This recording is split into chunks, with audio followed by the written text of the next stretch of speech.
자, 안녕하십니까. K투자정보에서 드리는 오늘 실시간 시황 및 업종 관련된 부분으로 설명해 드리도록 하겠습니다. 자, 그럼 본격적으로 보죠. 시장이 만만치 않은 흐름이 계속적으로 연출이 되고 있습니다. 수급적인 흐름을 한번 봐도 코스닥 시장에서 개인들만 나홀로 좀 매수를 하고 있는 흐름이고, 메이저 수급인 외국인과 기관이 계속적으로 주구장창 매도를 하고 있다라는 부분이 가장 큰 우려 섞인 부분이라고 보고 있고요. 미국 시장이 단기적으로 이제 좀 고점에서 조정이 나오기 시작을 했습니다. 예, 그런 부분으로 시장 전반적으로 좀 약세 흐름을 보이고 있다. 어떻게 보면 2010년과 11년 이제 서프라임이 끝나고 나서 전형적인 박스권 흐름을 보였었던 그 시점에서 어떻게 보면 미국 시장이 약세 흐름을 보였도 우리나라 시장은 또 약세 흐름을 보였고, 또 미국 시장이 상승을 하면 되레 또 우리나라 시장도 하락을 하는 그런 흐름들을 보였었던 한 해였었던 그런 흐름이 계속 이어지고 있습니다. 그러니까 지금 뚜렷하게 우리나라 시장이 강세 흐름을 보이지 못하고 있는 부분이 대외적인 부분에 있어서 여건을 보더라도 쉽진 않지만, 예전과 같은 그런 흐름들이 나오고 있다는 건 그렇게 썩 좋은 흐름은 아닙니다. 그래서 예전에도 미국이 하락을 해서 우리나라 시장 하락했고, 중국이 하락을 해서 우리나라 시장도 하락을 했고, 우리나라 시장은 갈피를 못 잡는 그런 흐름들을 보였었습니다. 네. 그 흐름들이 그대로 좀 이어지고 있다. 그래서 지금 이제 시장 관련된 종목들, 어떤 종목들이 움직이고 있는지를 한번 보시면 그나마 낙폭 과대주들이 상승을 하고 있다라고 보시면 좋을 것 같습니다. 그래서 바이오나 IT 중에서는 OLED 쪽 관련된 부분, 장비 업체죠. 비아트론, AP 시스템, 이런 종목들이 단기적으로 저점 부분에서 상승을 하고 있는 부분이 있고요. 그리고 이제 바이오는 낙폭이 상당히 컸습니다. 최근에 어떻게 보면 2차 전지 쪽은 계속 우상향 흐름으로 고점을 갱신했었던 흐름이 나왔고, 그리고 남북 경협주들도 저점 부근에서 상당히 많이 상승을 했지만, 바이오주들은 네이처셀 주가 조작 관련된 부분, 그리고 삼성바이오로직스의 회계 관련된 부분, 여러가지 엮이면서 좀 안 좋았었던 게 사실입니다. 그래서 투자 심리가 좀 위축이 됐고, 어제 오늘 기술적 반등 정도만 보이고 있지만 상승으로 좀 전환이 되기에는 쉽지는 않지 않을까라고 보고 있습니다. 그래서 기술적 반등 정도의 흐름이 나오고 있다라고 보고 있고요. 이제 건설 쪽은 어떻게 보면 남북 경협주들이 상승을 하면서 이제 건설이나 기계 장비까지 가치금 저점 부근에서 끌어올리는 모습들을 보였다라고 보고 있습니다. 그리고 이제 5G 관련된 통신 장비 업체들도 오늘 상승을 하고 있다라는 것도 상당히 좀 눈여겨 보셔야 될 흐름이라고 좀 보고 있습니다. 약세 흐름을 보이고 있는 업종은요, 예, 어제 남북 경협주들이 상승을 했죠. 저희도 어제 종가의 남북 경협주를 샀는데 시장 흐름이 좀 밋밋할 것 같아서 그냥 장 초반에 거의 본전 부분에 거의 다 수익이 아니라 그냥 다 매도를 했습니다. 예, 따라하고 계신 분들은 잘 아실 겁니다. 예. 그리고 이제 2차 전지 쪽 관련된 종목들이 고점 부분에서 조정을 받기 시작을 하고 있고요.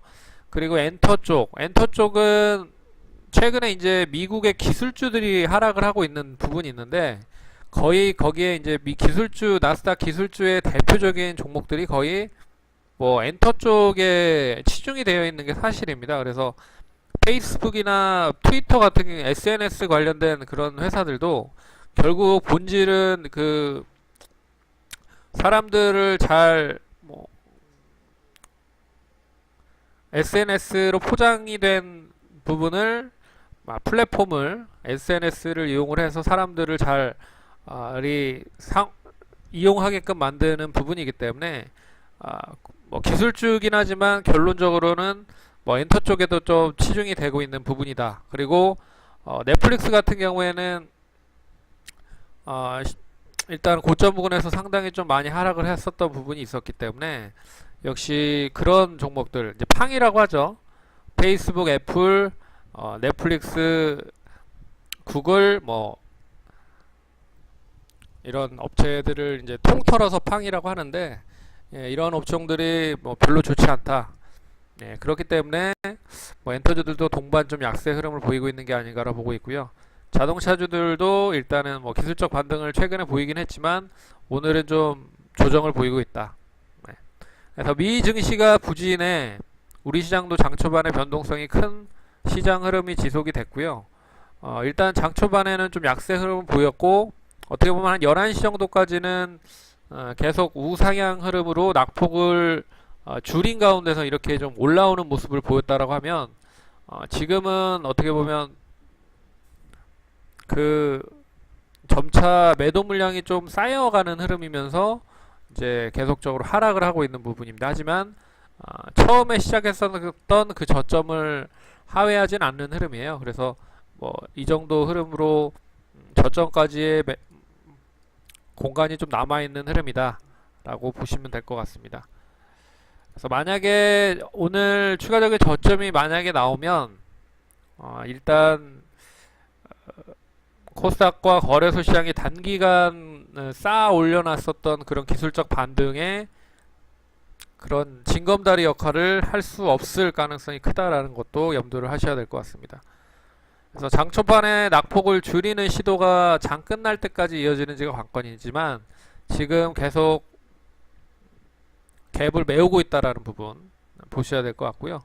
삼성전자가 2분기 실적 발표를 했습니다. 역시 뭐 반도체는 상당히 긍정적이었고 반면에 이제 갤럭시 S9 관련된 부분에 그 IM 뭐 스마트폰 매출은 상당히 급감을 했습니다.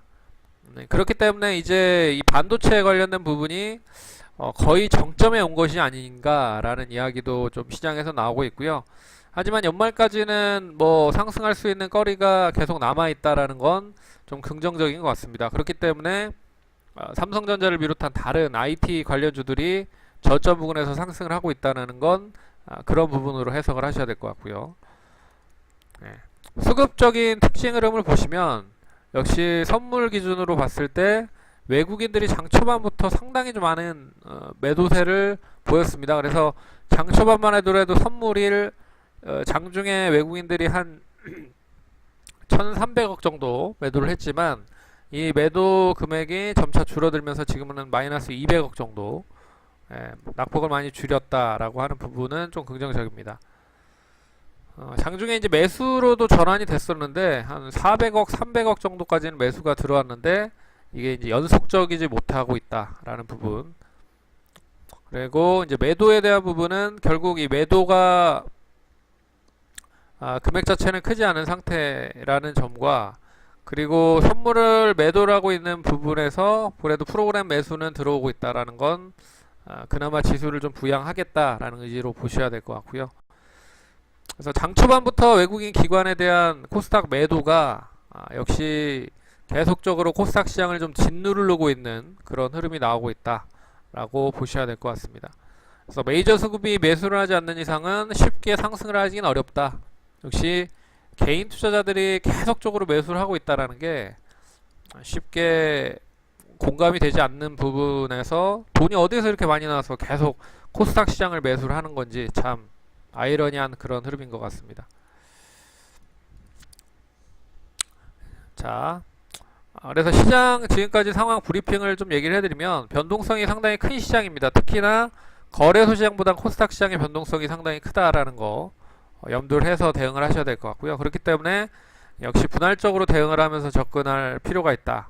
그래서 매수도 분할적으로 하시고 매도도 분할적으로 하셔서 리스크 관리에 대한 초점을 좀 맞추셔야 될 것 같고 일단 지금 시점이 어떻게 보면 시장이 좀 지지부진하다 보니까 결국에는 실적이 뒷받침이 되는 종목들을 슬슬 밑에선 좀 매수할 수 있는 구간으로 좀 볼 수 있을 것이다 라고 이야기는 할 수 있습니다. 하지만 시장이 원체 좀 부정적인 시각들이 많기 때문에 결론적으로 이 부분을 지나고 보자라는 그런 투자자들이 상당히 많다라는 건 부담스러운 부분이죠.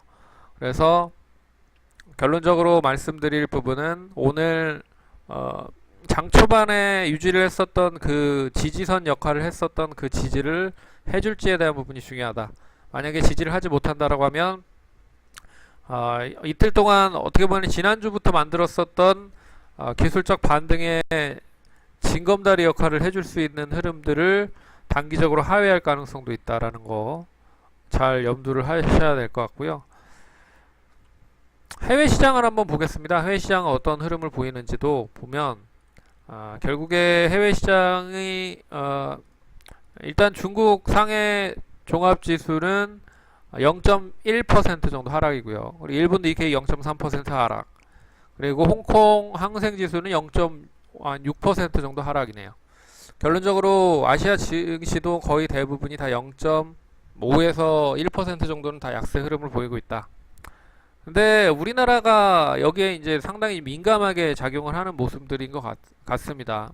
특히나 우리나라 시장은 외국인들에 대한 어떻게 보면 의존도가 상당히 높기 때문에 거기에 이제 기관이라든지 외국인, 그러니까 개인들이 일단 어떻게 매수를 하는지에 따라서 지수를 방어할 수 있는 역할을 좀 보일 수도 있다라고 좀 보고 있지만 쉽게 방어를 하지 못한다는 부분은 뭐 한 몇십 년 동안 계속적으로 이뤄졌었던 부분이었기 때문에 역시 이게 단기간에 변할 것 같지는 않습니다. 어찌됐든 시장에 대한 부분은 쉽게 대응을 하기가 상당히 어려운 흐름이다 라고 말씀을 드리는 거와 같이 어떻게 보면 지금 시점은 그동안에 좀 숨겨진 종목들, 알짜 종목들을 저점에서 매수할 수 있는 타이밍은 될 수 있을 것이다. 하지만 그 역시도 지수가 밀리거나 지수가 하락을 한다라고 하면 용가리 통폐처럼 꿋꿋하게 버티지 못할 것이다 라고 말씀을 드려야 될 것 같습니다. 그래서 지금은 분할적인 부분에 있어서 슬슬 그런 이제 실적이라든지 하반기에 긍정적인 모멘텀을 지니고 있는 종목들을 매수를 슬슬 할 수 있는 타이밍이긴 하지만 전반적으로 완전 바닥을 하긴 했다라고 보기에는 좀 이르다 라고 말씀을 드려야 될 것 같습니다. 그리고 어떻게 보면 지금 시장이 거의 전문가분들도 그렇고 그 증권사에 계신 업계에 계시는 분들도 그렇고 물어보면 결국에 예측을 상당히 좀 많이 하시거든요. 근데 예측대로 지금 된 부분이 거의 없습니다. 최근의 시장 흐름은. 그래서 예측을 하는 것보다는 어떻게 움직이는지를 보고 나서 대응을 하는 게 더 좋을 것이다 라고 말씀을 드리겠습니다. 그래서 쉽게 예측하지 마시고 시장 움직임을 따라서 보면서 대응을 하시기 바라겠습니다. 그러면 지금까지 K투자정보였습니다. 감사합니다.